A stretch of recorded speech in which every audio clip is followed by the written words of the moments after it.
searching. I'm looking for someone to give about me. I'm looking, I'm searching. I'm looking, I'm searching. I'm looking for someone to give about you. I'm looking, I'm searching. I'm looking, I'm searching.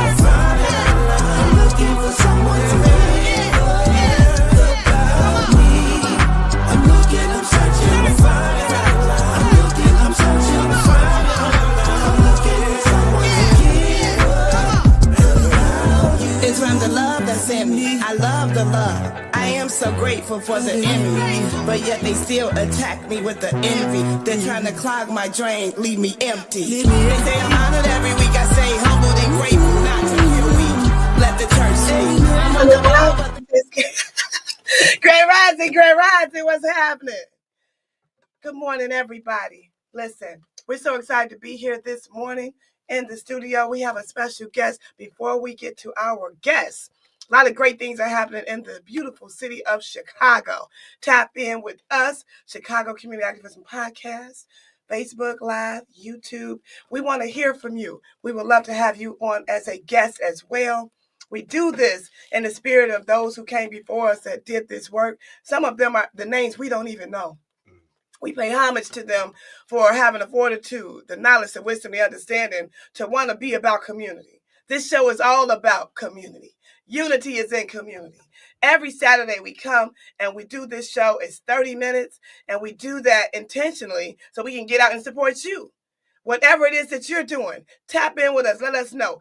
Put it on our pages so everybody can know about what you're doing. And please share it, and we would love to have you all as a guest. This show was intended and authorized by none other than BG. For those who don't know, that's Brian Gorman. He is our brother. He means the world to us. He does so much that 30 minutes is not enough to give him his flowers. But he is the visionary behind creating this show. And we thank you for that, Brian. We love you. All the props go to Brian because he created this. He also has the Chicago Activism Magazine. Tap in with us on that. You can also be a feature, and we can interview you about what you're doing so you can be in that publication. My parents, we have to talk about those that have put the work in for us. I didn't just get here, because of myself. It's the grace of God, our creator. And people like my parents, my father, recent ancestor, was the first Southern Christian Leadership Conference president for Dr. King in Chicago. He sent for him when he was in the Army, and he got out of there and came to do this work. So I don't just do this, because it's cute. It was in my DNA. I'm doing exactly as I'm supposed to do. And my father was a pastor and an educator and professor, amongst other things, and author of over 10 books, And so my mother, 90 years young, born on Juneteenth, man, my mother is still a part of the Alfreda Wells Civic Duster Club. This is the oldest federated women's club of its kind. They've been around over 100 years. They preserve the life and legacy of Ida B. Wells.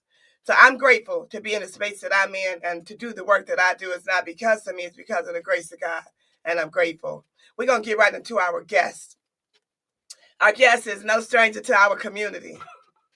If you listen, as Uncle Gator says, you better listen. If you listen, then you will learn a lot about how to be better in your life, how to understand when you're in the grocery store what to get, how to prepare the meals that you get, what to get, what to read, how to understand the ingredients, food, what's not, food-ish, ISH. Okay, we're going to get all into that. Without further ado, once you all welcome the plant-based African himself, my brother, Sadeek Colquitt. Oh, Afrika! How you feeling? I feel wonderful. Let me say this. I am, first of all, humbled to be sitting next to you. Oh, stop it. No. Let me say this. First of all, shout out to Brian. Come on. I've known Brian a long time. Mm-hmm. I won't say how long, but when I saw him this morning with the little gray, I was like, oh, BG, what's going on, my man? So I got a little gray. Yeah, a little happening. But so shout out to him and his creation, and just he's part of the underfloor Come on. of Chicago. So Come on. most people know about the floor. You walk on the floor, but if the subfloor or the underfloor rots, then the entire piece can collapse. Man, come on with that underfloor. So Brian's part of the underfloor, but so are you. And so sitting next to Chicago royalty in the morning is humbling for me. So I just want to say that first off. Thank you for having me. And for those of you that are out there, it's a pleasure. I am Chicago born and raised. They keep pointing at, I'm looking in the wrong direction. That So one right that one right there. So for you, right there, it is a pleasure to be here, Chicago born and raised. And I really appreciate the opportunity. So we appreciate you. And thank you for being 100%, here. 100%. Now, for those who don't know, who are you? What do you do? Oh, wow. Okay. I am the founder and executive director of the Plant-Based African Center for Nutrition.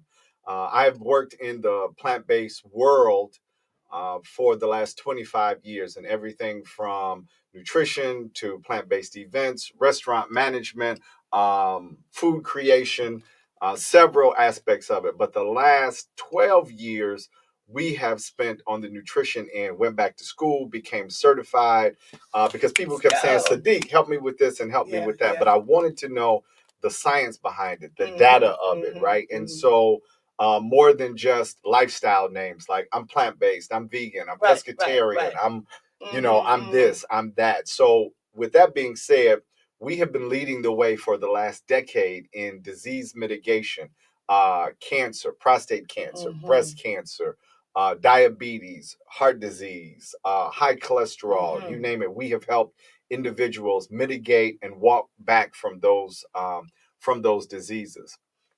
But the jewel in the crown of what we've been able to do is over the last 5 years, we took at least 120 years of research.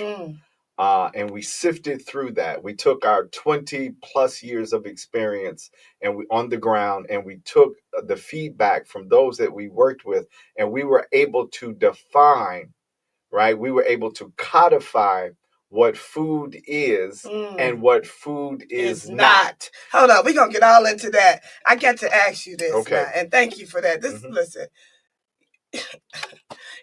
You have guests that come on and they roll right into the next question. So I'm gonna be jumping in because he has so much information, family. Who inspired you? Because you didn't just wake up and say, I'm gonna be plant-based. What was the situation, or how did you get here? Man, there were a few roles. It was a convergence, And the first thing that really struck me is, so first of all, I'm 29. In Chicago, so 29 is young. I thought I was mature then, but you know how it is when you're approaching your 30s. And I don't have, I have one child at that point, so I'm young. I'm just in it, and I go to the doctor, and the doctor says, Mr. Colquitt, you have high blood pressure and high cholesterol, and I'm going to prescribe these meds. And she's writing as she's talking. I'll never forget it. She says, I'm going to prescribe these meds for you, and you're going to have to take these medications for the rest of your life. And I'm actually thankful that she said it that way, because it struck me so that when I left the when I left the doctor's office, I really didn't know what to do. Now, you got to get this. There's no Google. Right. There's no, you can't just pick up your phone and let me this research is 20. this. Let me research this. No. So I went to the library, got to go downtown, got to do this. The neighborhood library didn't really have what I was looking for. Ended up in the Harold Washington Library. But I had met some new friends. And they told me, they said, now my favorite dish in the whole wide world is mac and cheese. Okay. And they said, there's this vegan, I didn't know nothing about veganism. Black from the south side of Chicago. The closest I knew, the closest thing I knew about veganism was a couple of vegetarians that I went to college with, and they were strange. But they said, man, there's this restaurant on 75th in Indiana, and this restaurant has vegan mac and cheese. Mm-hmm. And so we all know that that's another part of the subfloor of Chicago. Oh, yes. And especially when we talk about activism. Oh, yes. Happened to be the original Soul Vegetarian, 204 East. The original. Yes, the original, 75th Street. So shout out to them. Shout out to the ownership, RL, Oh, yes. and his sisters and Oh, their yes. family. And Prince Prince Asiel. yeah, absolutely. That's right. And so it was a convergence of a lot of things. And then I started gradually taking things out of my diet. And, you know, they give you a 90-day follow-up. You got to go back in. And so I gradually started moving things out of my diet with the help of the brothers and the sisters at the restaurant. And my blood pressure returned to the level it was when I was 18. Wow. Did y'all hear that? And I lost about 20 pounds. Now, at that time, I was 284 pounds. You are kidding me. I have got to see this. So I got pictures. I got receipts. I'm into the data. I'm into the data. Now that you get to show them receipts. Yeah, I got receipts. But it's been gradual over time. Wow. Yeah, 284. So it was a conversion. It was a convergence. Okay. Yeah, it was a convergence. So that's how I got into it. And so I got into it eventually at one point working in Soul Veg, part of the community. I think that's where we first met. Managing the restaurant. Yeah, absolutely. Absolutely, for sure. Yes, in that period. Yeah. And then from there, events, we put together the Taste of Vegan, which was the largest Black-owned vegan festival in the Let's go. that point in the nation. But definitely in Chicago on the South Side. We went from a parking lot to the campus of Chicago State, eventually the campus of what used to be Hales Franciscan, but 4930, but now it takes a village. Shout out Anita. That's right. And so we took that to over 7,000 people coming from Indiana, Michigan, Wisconsin, Chicago, of course, to just participate in this lifestyle. So I've been, and then founding the Plant-Based African Center for Nutrition, delving into how do we really make this stick, and then explain it to our people beyond a lifestyle battle. I don't want to fight with you about whether you're a carnivore, or I don't want to fight with you about, I'm a vegan. Right. What I want to do, and what we've been able to do, that's why the definition of food is actually evolutionary, because food has not been defined for us in the last 5,500 years. And so in this new iteration of who we are as a people, because there's always a newness, there's always an overturning. In this newness, we can now understand the basic elements of what food is and intelligent design. Wow, what food is, what food is not. I've seen several of your lectures, and I must say they are outstanding. It's like, I started out vegetarian in college, and it was really a lot of the Was that you I saw? Oh my goodness. It was like, I'm trying to get to the I know. No, my bad. Work with me. Work with me. But I was at Bennett College for Women in Greensboro, North Carolina. And I wasn't there. Nah, it was not women. Not for women, right? And, you probably would not. I wasn't in class. Right. That way, right. But it was like, they had a vegetarian cafeteria. And you're talking about, this is 92. And my friends that I had met from the East Coast, they always sat on that side of the cafeteria. I'm like, what they eating? And we was all cool. So I'm like, I want to eat what they eating. And then, checking in with my family history. And we have heart disease, high blood pressure, high cholesterol, on both sides of my family.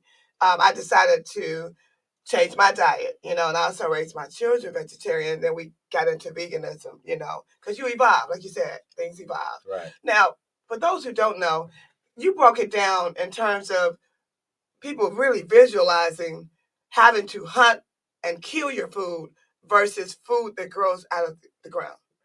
Yeah, so that's based on the laws of the conservation of energy, right? And so when you really think about it, the thing that throws people off today is that there's an industry that actually an industry that actually kind of subsidizes or undergirds your desire for an animal.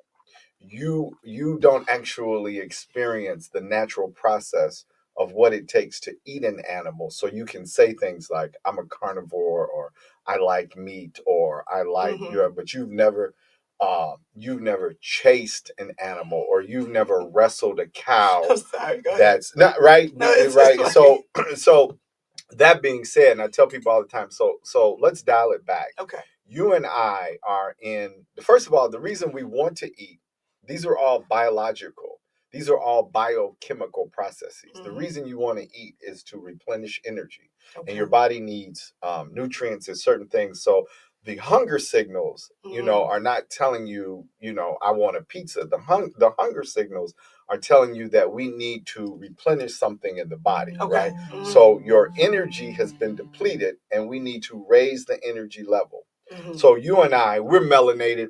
We're in a melanated climate. There are mangoes. There are avocados. There are cowpeas. There are there's breadfruit. Depends on where you are on the planet. There's papaya. And we're sitting in the area where these things are hanging off of trees. And there's an antelope that runs 60 miles an hour that's 60 yards off. And we're hungry. There's watermelon on the ground. Who's chasing the antelope? And if you do choose, because I'm all about choice. If you say, man, I really do want to dig into some antelope. I'm a runner. Right, yeah. Hey, you got to chase it, kill it. Somehow you got to drag it back somewhere. You got to skin it, bloodlet it, take it through a whole process. But you want to make sure the animal's not sick, too. How do you do that? First of all, if you catch it, you eating that one.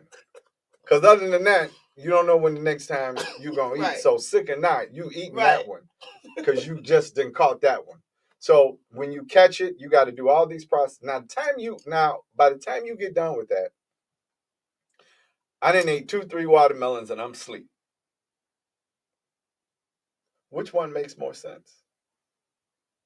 So we really don't have, we've never really sat in a community forum and addressed this because there's an intelligence to the universe, right? And I tell people all the time when I'm talking to my audiences, raise your hand, who believes in intelligent design, right? Now, some may call it God, some may call it source. Some may be even the atheist believes in intelligent design. So, if I got 50 people in the audience, 48 of them raise their hands, I believe in intelligent design. So if you believe in intelligent design, let's say you were the designer. Okay. Would you put disease in the food source? Absolutely not. Absolutely not. Everybody says that. Absolutely not. So that means if you can eat something and get diseased by eating it, it's not food. Wow. This show is all built around community. We met in the community. If you could define community, what does community mean to you? What is that definition for you? What does it look like in the context of what you do? In the context of what I do, coming together to get an understanding so that we can take control of our lives and lead it in the healthiest, most productive way possible. Powerful. He didn't get these questions in advance, by the way. I didn't. But we live in this. That was powerful. Right. If you had it your way, what would a society look like that was whole? From your perspective, I'm saying like pregnant moms, young children, how would you get that message to the masses? Like, what would that look like? Because you believe that this is good for people. when it comes to what food is, Mhm. and at some point I do want to get to the definition. Yeah, because I didn't know it until I went to your Yeah. lecture. Yeah. What So is food? And break that down. okay. So Thank you. food is a terrestrial substance, meaning it has to have an involvement, a nurturing period by the earth. And that terrestrial substance has to have 5 things. If it does not have these 5, your body biologically, not what your grandmama said, not the speech you heard at the United Center, you understand, not what you experienced when you went to Taiwan. The body does not consider it food if it does not have these 5 things. It has to have healthy fats and carbohydrates. It has to have vitamins and minerals. It has to have fiber. It has to have protein, and it has to have water content. If it is missing any one of those 5, your body does not consider it food. Okay, so let's do this. Okay. Because on the food pyramid, got it. It teaches us that eggs are food. Mm-hmm. Does eggs have those 5 properties? Egg does not. Egg is missing fiber. An egg is missing fiber. There are no animal foods, which is why they don't qualify, that maintain fiber. Now, if you're watching this or you watch the tape version of this, I'm going to walk you through why fiber is so important. If you Google right now the amount of Americans that are fiber deficient, it will say, Google it real quick. So the people, and then I walk people through this in the workshop because I wanted to make sense to you. Percentage of Americans that are fiber deficient. Percentage of Americans who are fiber deficient.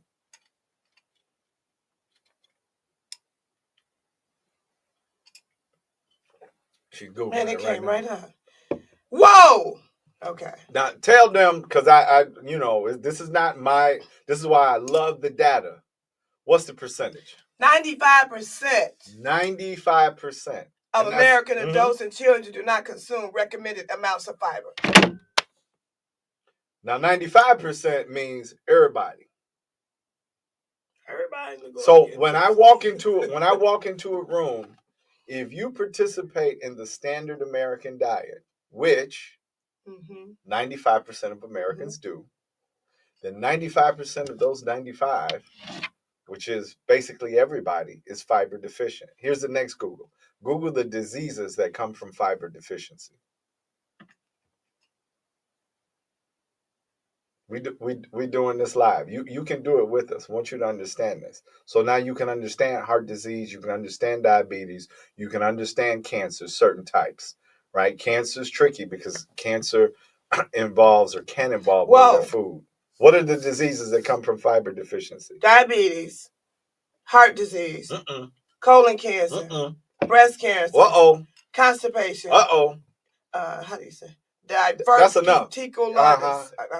Diverticulitis. You can stop there because you didn't already. No, don't go on any further. Let them read the rest of them because it's a list of about 25 depending on where you pull up. Wow.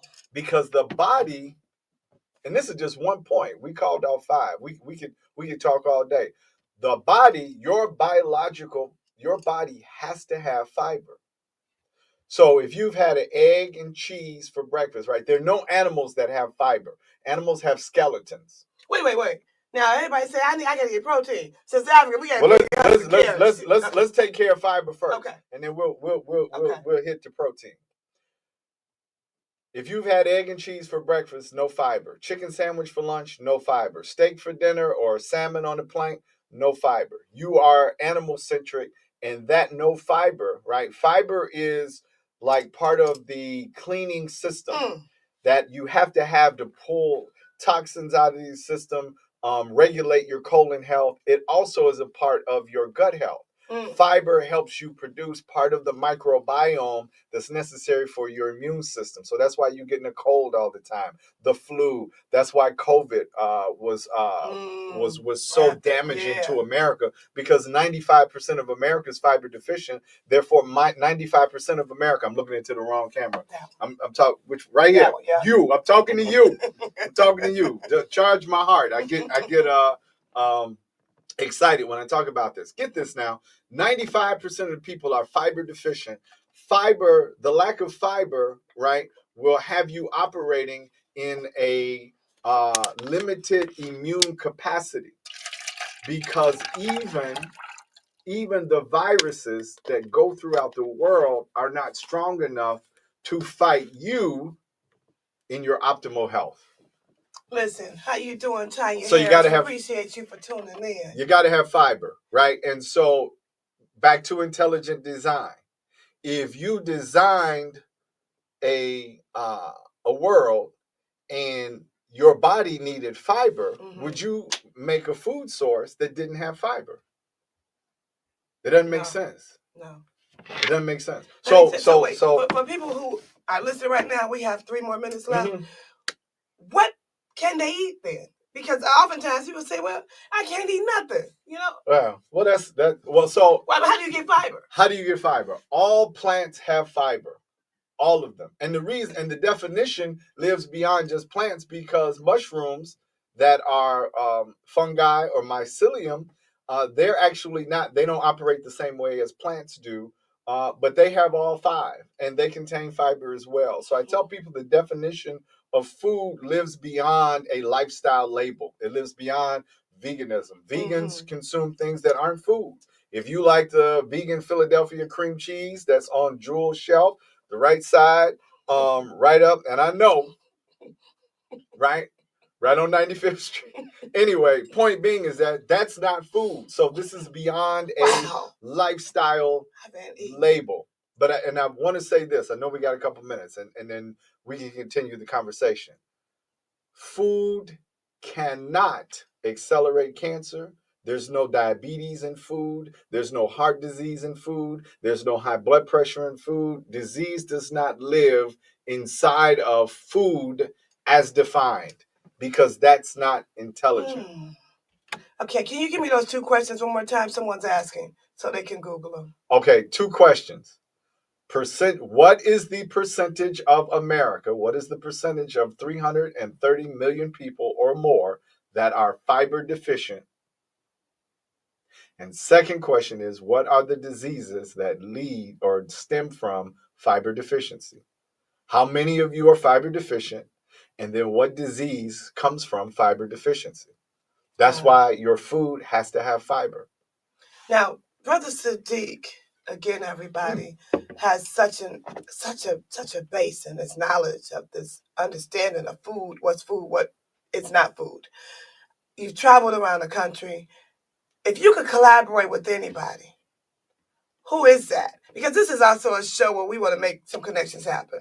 And people are watching and listening. They want to connect with you. Who is that person or those people that you want to connect with? Is it colleges, universities? Is it someone in particular? Who is it that you want to link with? Is it the governor? So from the top, they can send the message through so everyone can be healthier and better? You're trying to set me up with the governor. No, I'm just asking. No, I'm just No, if it is, we know people to know people. I want to talk to everybody.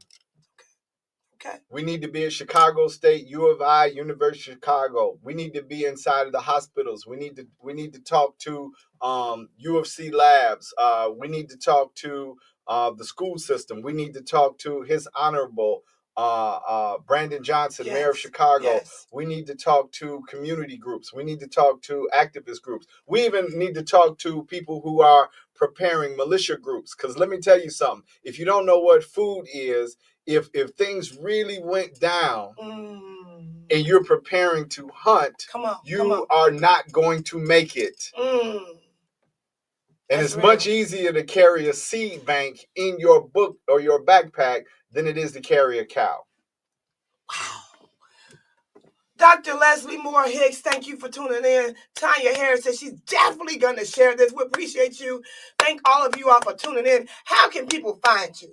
You can reach us at pbacenterfornutrition.org, pbacenterfornutrition.org, or you can email me directly at Plant-Based African, PLANTBASEDAFRIKAN @gmail.com. Plant-Based African with a K @gmail.com. Please tap in, family. Brother Sadeek has classes. He will work with you one-on-one. Yes. He will help you understand what you're eating and why, and the difference between food and what food is not. Yes. Please, we want to say thank you. Appreciate you taking out the time to be here. I'm so glad you happen to be in Chicago, to be in the studio today. Chicago, part of the subfloor. Man, in closing, I want to say thank you to BG Brian Gorman, Diverse City, Bronzeville Podcast Studios, the Chicago Hip Hop Heritage Museum, Trek, that's TRECC, Trek Foundation, my nephew, Ron Rilla of Rilla Noise, our previous guests, and our guests today, all of you who will be guests in the future. We appreciate you live with Sista Afrika at the Chicago Community Activism Podcast. Be well. Thank you, Sista Afrika. We are who we've been waiting for. We are, we got. We are our own solution. I'm looking, I'm searching. I'm looking, I'm searching. I'm looking for someone to give about me. I'm looking, I'm searching. I'm looking, I'm searching. I'm looking for someone to give about you. I'm looking, I'm searching. I'm looking, I'm searching. I'm looking for someone to give about me. I'm looking, I'm searching. I'm looking, I'm searching. I'm looking for someone to give about you. It's from the love that's in me. I love the love. I am so grateful for the enemy, but yet they still attack me with the envy. They're trying to clog my drain, leave me empty. They say I'm honored every week. I say humbled and grateful, not to feel weak. Let the church speak. I'm on